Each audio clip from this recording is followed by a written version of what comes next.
Hey, what's up everyone? My name is Juan and this is a video for my channel Creating Lightly.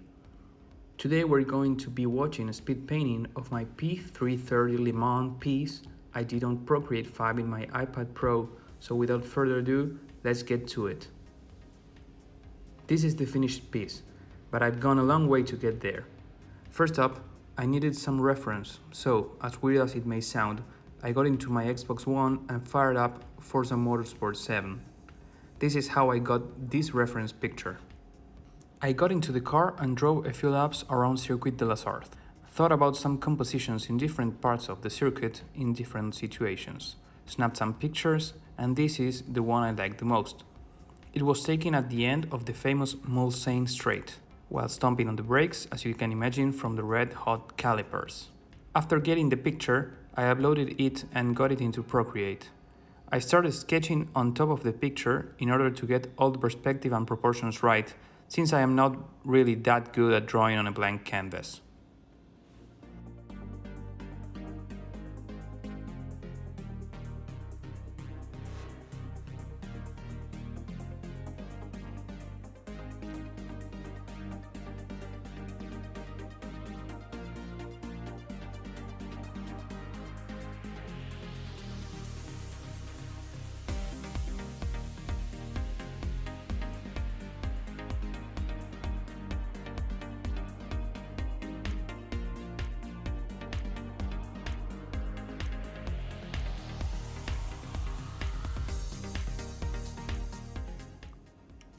When I got the base sketch layer done with Procreate's default 6B pencil brush, I could start working on blocking in the basic colors with a painting brush to get an idea of what I wanted with the illustrations mood and to see where everything would end up.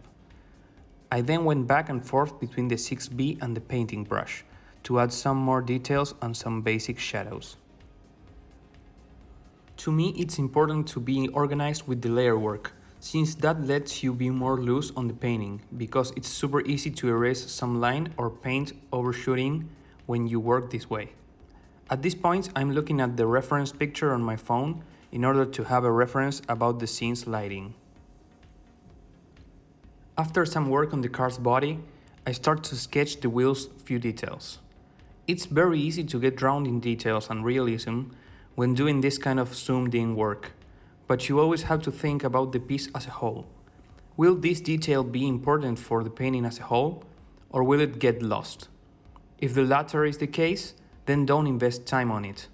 Wheels are one of the most detailed parts of a car, but in this case, a few strokes and smart lighting will do the trick, as you'll see towards the end of the video.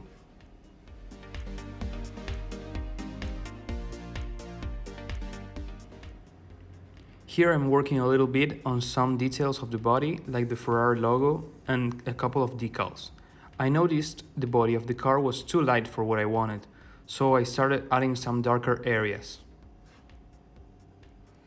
The glass work was fun. I sketched the outlines and started throwing some strokes in. Then I would play a little bit with the smudge tool in order to get it a little smoother.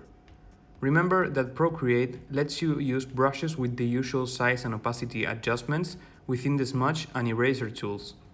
May come in handy.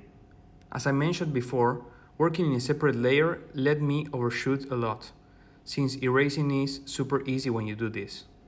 This allows me to work faster than if I invested in precision from the start.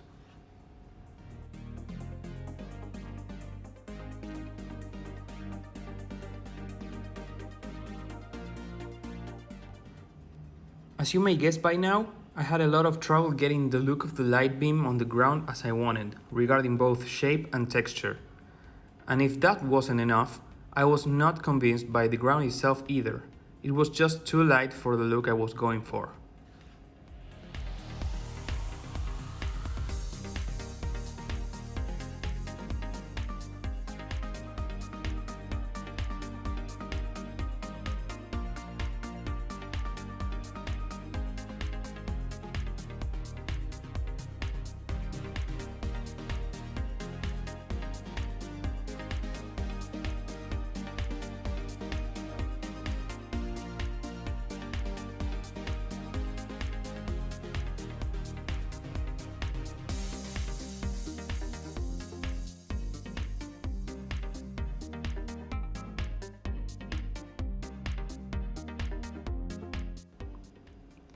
After working a bit on that, I started working a little bit on the background. I tried to go light on details and just work some silhouettes, since I had the idea to add some blur later and anything more detailed would get lost in the process. Just some shapes and colors to add to the general mood of the painting.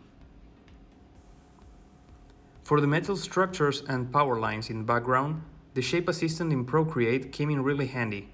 You just do a stroke as sloppy as you can and hold it in the end. That creates an editable straight line or arc for you to use. Bear in mind that you can edit this just when you finish making it, and not later as you would with the vector line in Affinity Designer, for example. Now to work on the main reflection in the front of the car.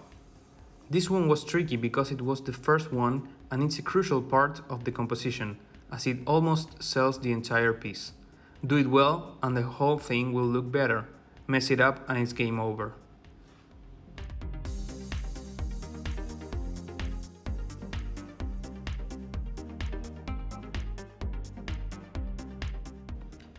Now that everything is looking better, let's work a little bit more on the background, specifically the sky. I have never done skies like this one before, so it took me some thinking, but it ended up good enough. I used a mixture of Procreate's default cloud brush and a little bit of smudging plus other painting brushes. And now to the final part of the piece, the glow and general lighting / mood.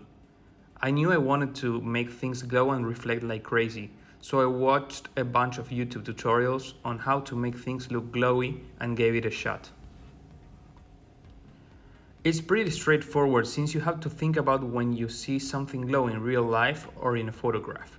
The source is almost pure white, and then there's like a glowing aura all around that gives the color we perceive as the color of that light source.